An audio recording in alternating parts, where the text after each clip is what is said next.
Тем временем якутские спасатели продолжают подготовку к весне. Сегодня сотрудники республиканского ведомства провели строевой смотр готовности оперативных групп к сезону паводков.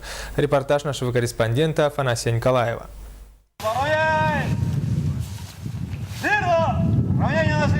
8 оперативных групп, водолазы, спасатели, группа медицинского обеспечения и применения беспилотников. Практически все подразделения службы спасения будут задействованы в обеспечении безопасности во время паводка.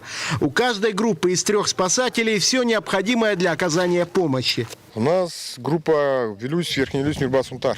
Состоит из 3 человек. Снаряжение имеем резиновую лодку с мотором, также палатку и личные вещи со спасжилетами. В основном будем сидеть на реке Вилюй, начиная с Сунтаров. С Вилюйска до Сунтаров будет полностью наша, как бы говорят, контролируемая зона. Будем наблюдать продвижки ледового состава на реке Вилюй. Спасатели будут распределены по районам республики в оперативных группах и на посты мониторинга за прохождением ледохода.